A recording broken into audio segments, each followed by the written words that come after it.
Саламатсыз ба? Бүгінгі тақырып энергияның сақталу заңы. Энергия ол қозғалыстың және материяның түрлерінен әсер ету мөлшерінің өлшемі. Энергия, механикалық энергия ол екі түрге бөлінеді: кинетикалық энергия және потенциалдық энергия. Кинетикалық энергия ол денелердің қозғалу салдарынан туындайды. Потенциалдық энергия бұл денелердің өзара орналасу бойынша анықталады. Егер дене қандай да бір биіктіктен, бірінші нүкте H1 биіктіктен төмен қарай қозғалса, жұмыс жасалады. Екінші нүкте, бұнда істелген жұмыс минус E дельта E потенциалдық энергияның өзгерісіне тең болады. Немесе mgh2 алынған mgh1. Бұл теріс жұмыс жасалады, себебі потенциалдық энергиясы азаяды. Ендігі горизонталь бойымен қозғалыс болса, қандай да бір дененің бір v1 жылдамдығы болып, жылдамдығы v2-ге өзгерді қозғалыс кезінде, онда істелген жұмыс кинетикалық энергияның өзгерісіне теңді. mv2 квадраты бөлінген mv1 квадратына тең. Кинетикалық энергияның өзгерісіне тең. Бұл кезде жұмыс. Келесі мысал қарастырайық. Доп қандай да бір биіктіктен, H1 биіктіктен жылдамдығы v1 төмен қарай қозғалып жатыр. Қандай да бір уақытта оның жылдамдығы v2 болады. H2 биіктікте. Бұл кезде жұмыс жасалады және потенциалдық энергиясы өзгереді. Кинетикалық энергиясы, потенциалдық энергиясы. Осы екі теңеуді екі жағында, сол жағында аларын теңестірейік. Сонда бізде болады mgh2 алынған mgh1 тең mv квадрат 2 алынған m1 v1 квадрат бөлінген 2-ге. Жақшаны ашайық. mgh2 қосылған mgh1 тең mv квадрат 2 бөлінген 2-ге, mv1 квадраты бөлінген 2-ге. mgh ол бірінші нүктедегі потенциалдық энергиясы. mv1 квадрат ол кинетикалық энергиясы осы жердегі. Соны бір жаққа жинақтайық. Сонда бірінші нүктедегі mgh1 қосылған mv1 квадрат бөлінген 2-ге тең. Екінші жағына екінші нүктедегі потенциалдық және кинетикалық энергияны жинақтайық. mgh2 қосылған mv1 квадрат бөлінген 2-ге. Немесе E потенциалдық энергия 1 қосылған E потенциалдық кинетикалық энергия 1 тең болып тұр. E потенциалдық энергия 2 тең E кинетикалық энергия 2-ге. Немесе бұл бірінші нүктедегі энергияның қосындысы тең болып тұр екінші нүктедегі энергияның қосындысына. Немесе біз жазаламыз E потенциалдық қосылған E кинетикалық энергия константы деп. Бұл энергияның сақталу заңы. Тұйықталған жүйеде толық механикалық энергия сақталады. Энергия ешқашанда жоғалмайды, жоқтан пайда болмайды. Ол бір түрден екінші түрге айналады, бір денеден екінші денеге беріледі. Егер мына мысалды қарастырайық. Потенциалдық энергиясы 80 джоульға тең болсын. E потенциалдық энергия 80 джоульға. Кинетикалық энергиясы, E кинетикалық энергиясы 20 джоульға тең болды. Бірінші нүктеде. Дене төмен қарай түсіп жатыр. Потенциалдық энергиясы азая береді. Ол потенциалдық энергиясы азаяды, ол кинетикалық энергияға айналады. Кинетикалық энергия артады. Мына нүктеде мысалы потенциалдық энергиясы 30-ға тең болса, 30 джоульға, онда кинетикалық энергиясы 70 джоульға тең болу керек. Себебі бірінші нүктедегі толық энергия 100 джоульға тең, екінші нүктедегі 100 джоульға тең. Егер тұйық жүйеде үйкеліс болмаса, энергия осы сақталады. Потенциалдық энергия азая береді, кинетикалық энергия өседі. Және жерге келіп соқтығысып, қайтадан ол осы биіктікке көтеріледі. Осы энергияның сақталу заңы. Енді есептер шығаруға кірісейік. Бірінші есептің берілгені.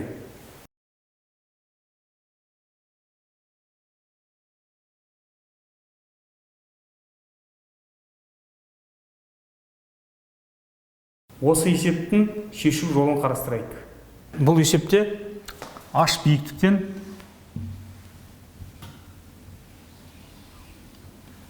шана зырғанап, H биіктіктен альфаға тең бұрышы, көлбеу зырғанап көлбеу жасықтан горизонталь бағытта бір қандайда S жол жүріп тоқтайды. Осы жүрген жолды анықтауымыз керек. S. Есептің берілгені H биіктік берілген, альфа бұрышы, үйкеліс коэффициенті мио тең. Анықтауымыз керек, горизонталь бағытта жүрген жолдың ұзындығын S анықтауымыз керек. Бірінші кезде дененің потенциалдық энергиясы болды. Е потенциалдық энергия. Ол потенциалдық энергия болды. Мынау бірінші нүкте дейік, екінші нүкте, үшінші нүктені қарастырайық. Дене сырғанап батыр. Оның потенциалдық энергиясы кинетикалық энергияға айналып жатыр, және бұл жерде үйкеліс күші бар, үйкеліс күшінің жұмысына кетеді. Екінші нүктеге келді, екінші нүктеде оның кинетикалық энергиясы бар. Сол кинетикалық энергия арқасында жұмыс жасайды, үйкеліс күшіне жұмысына кетеді. Сонда Е потенциалдық тең болып тұр. Біздер А1 деп жазайық, қосылған А2. А1 дегеніміз ол мына көлбеу жазықтықтағы жұмыс, А2 горизонталь бағытындағы жұмыс. Немесе МГH тең болып тұр А1 қосылған А2-ге. А1-ді табайық. А1 ол осы көлбеу жазықтағы. Ол тең F үйкелістікі көбейтілген бір L дейік. L ол осы көлбеу жазықтықтың ұзындығы. L-ға тең. Осы денеге әсер етеді. Ауырлық күші mg, үйкеліс күші F үйкеліс және N реакция күші. Арасында бұрыш альфаға тең. F үйкеліс күші ол тең нью N-ға. Ендігі N неге тең? О, Y осыны қарастырайық. N тең mg-ның Y осына проекциясы mg косинус альфаға тең. Сондықтан N реакция күші mg косинус альфаға тең болады. F үйкеліс күші тең болып тұр. Сонда мю mg косинус альфа. Бізде L белгісіз. Мына үш бұрышты қарастырайық. H ол биіктігі, L ол гипотенуза. Қарама-қарсы катеттің гипотенузаға қатынасы синус альфаны береді. Осыдан L тең болып тұр. L тең H бөлінген синус альфаға. Сонда істелген жұмыс A1-міз. Тең бізде мю mg косинус альфа көбейтілген H бөлінген синус альфаға тең. А2-ні қарастырайық ендігі горизонталь бағытта. Бұл кезде денеге үйкеліс күші әсер етеді. F үйкеліс, ауырлық күші mg және реакция күші n. A2 тең F үйкеліс көбейтілген S-ға. Үйкеліс күші nu mg тең ол көбейтілген S-ға. A1-ді A2-ні апарып қойайық мына формулаға. Сонда mgh тең болып тұр. Бізде nu mg косинустың синусқа қатынасы котангенус mgh көбейтілген котангенус альфа деп жазайық. Қосылған nu mg көбейтілген s-ға. Массаларын mg қысқартып жіберуге болады.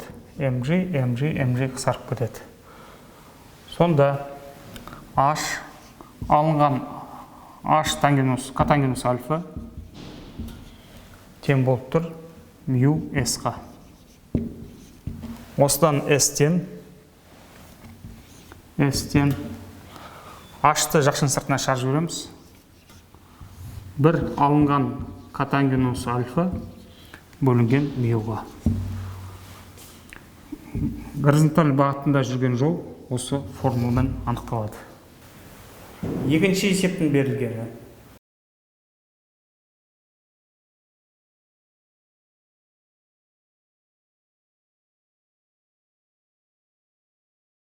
Осы есептің шешу жолын қарастырайық.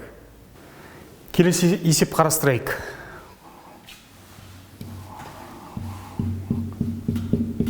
Дене тұр, масса m.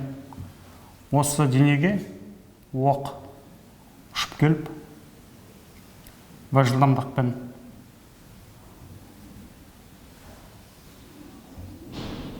альфа бұрышпен кіріп, осы денеге кіріп кетеді. Соның себебінен дене қозғалады оңға қарай. Бұда жүрген жолды анықтау керек. S. Mu үйкеліс коэффициенті белгілі. Бізде беріліп тұр. Дененің массасы m-ға тең, үйкеліс коэффициент mu, альфа бұрыш белгілі, және жылдамдық белгілі. V жылдамдықпен ұшып келеді. Табуымыз керек жүрген жолды S. Оқтың массасы белгілі m-ға тең. Оқтың массасы m-ға тең.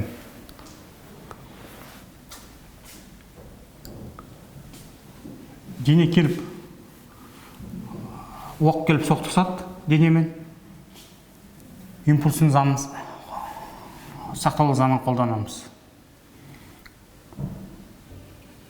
Оқ mv импульсы, оның проекциясы x осімен қозғалады ғой дене. Альфа бұрыш мына жерде де P импульс былай бағытталған болады проекциясы. Сонда mv косинус альфаға тең проекциясы x осындағы. Және осы импульсың арқасында мына дене қозғалады. M қосылған m массасы, оқ тұрып қалады ішінде, u жылдамдықпен қозғалады. Осыдан біздер u-ды тауып аламыз. Қозғалсын. mv косинус альфа m қосылған m-ға тең. Дене қозғалай бастайды. Дене кинетикалық энергиясы болады. Осы кинетикалық энергиясының арқасында жұмыс жасайды. Кинетикалық энергия m плюс m көбейтілген u-дің квадраты бөлінген 2 тең болып тұр. F үйкеліс күші бар көбейтілген s-ға. Бізде осы s-ті анықтауымыз керек. Үйкеліс күш ол тең nu n-ға. Дене горизонталь орналасқан, оған n реакция күші және ауырлық күші әсер етеді mg. N тең mg-ға.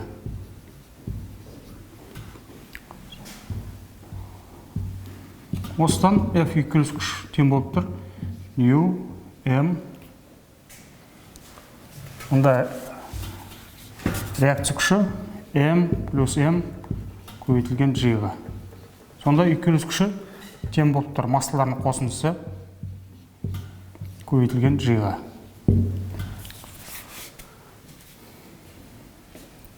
U-ның орнына, жыламдықтың орнына қойайық формасын. Сонда М қосылған кішкентай М бөлінген 2-ге көбейтілген М В косинус альфаның квадраты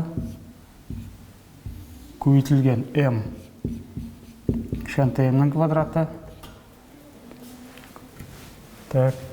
тең мю М қосылған үлкен М G қосылған көбейтілген S-ға. М массалардың қосылындысы қысқарып кетеді. Осыдан S-ті табамыз. S тең болып тұр.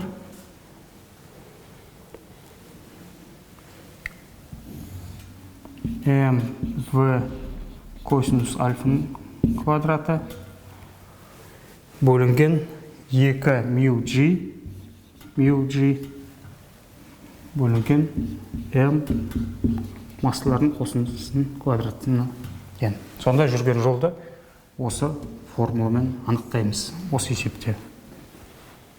Үшінші есептің берілгені.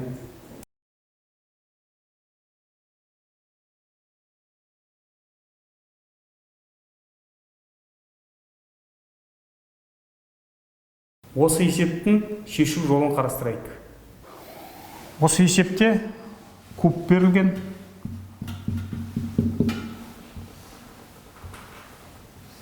Массасы М, қабырғасының ұзындығы L-ға тең.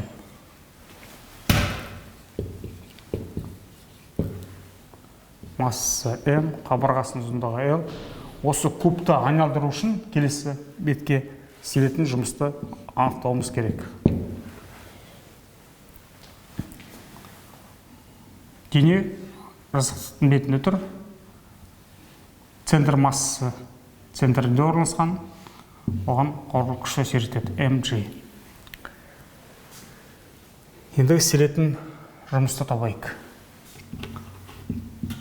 Осы кубты біздер айналдыруымыз керек. Егер кубты айналдырған кезде осындай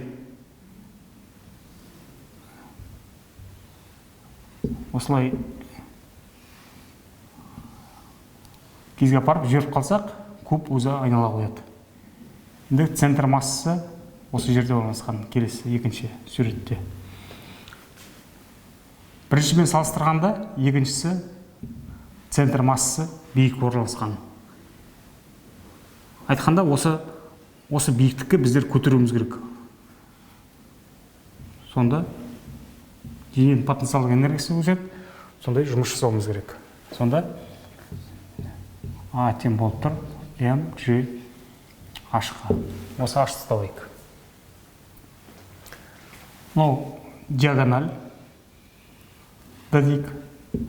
Сол диагональдің h-ты табу үшін диагональдің жартысынан қабырғаның жартысын алып тастасақ, сонда h шығады. L белгілі. Диагональді табуымыз керек. Диагональдің жартысын. Ол үшін диагональді табу үшін Пифагор теоремасын қолданайық. D квадрат тең болып тұр L квадрат қосылған L квадрат. Осыдан 2L квадрат. Осыдан D тапсақ, D тең болып тұр түбірасында 2 көбейтілген L. Сонда h-ға апарып қойайық. H тең түбірасында 2 көбейтілген L бөлінген 2 алынған L бөлінген 2-ге. Немесе L бөлінген 2-ні жақшының сыртына шығарып жіберуіміз болады. Түбірасында 2 алынған 1-ге тең болады. Сонда істелген жұмыс А тең бұл жағдайда mg L бөлінген 2 түбірасында 2 алынған 1-ге тең. Немесе есептесек, түбір астында 2 ол 1,4-ге тең. Сонда MGL бөлінген 2, 1,4 алынған 1, немесе 0,2 MGL. Сонда жұмыс тең болып тұр 0,2 MGL-ға. Осы формуладан анықтаймыз істеген жұмысты. Төртінші есептің берілгені.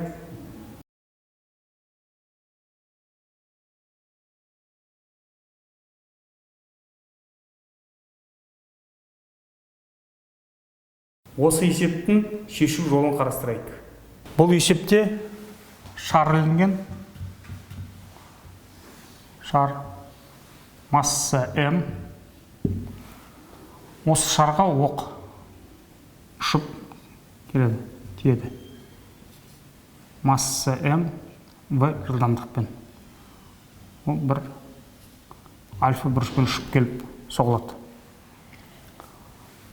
Сонда шар бір биіктікке көтеріледі. Осы көтерілу биіктігін анықтауымыз керек. H.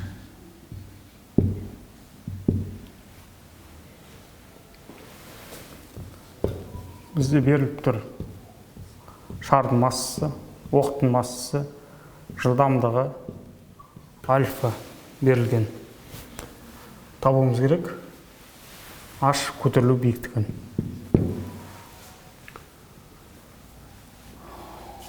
Көтерілу биіктігін анықтағанда келіп оқ шарға тиеді, тигенде қандай да бір жылдамдықпен қозғала бастайды, ол жылдамдық дейік. Сонда дене мына шардың кинетикалық энергиясы ол потенциалдық энергияға айналады. Сонда біздер жазамыз М қосылған М U квадрат бөлінген 2 тең болып тұр, ол М қосындысы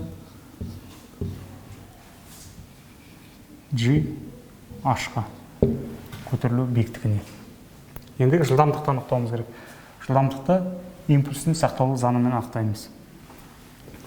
Проекциясы, X осында проекциясы MV косинус альфаға тең болады. Сонда MV косинус альфа тең келіп соқтықсады, соқтықсыққанда ол М қосылған М U-ға тең. Осыдан U-ды табайық. U тең болып тұр MV косинус альфаға массалардың қосындысына. Бірінші теңдеуге апарып қойайық. Массаларын қысқартып жіберу болады. Сонда былай болады MV косинус альфа М қосылған М квадраты 2-ден 1 тең болып тұр G H-ға. Осыдан H тең болып тұр 1 бөлінген 2G көбейтілген MV косинус альфа массалардың қосындысын R-ның квадратына тең болып тұр. Онда осы формуламен анықтаймыз көтерілу биіктігін. Осылай шаралады есеп.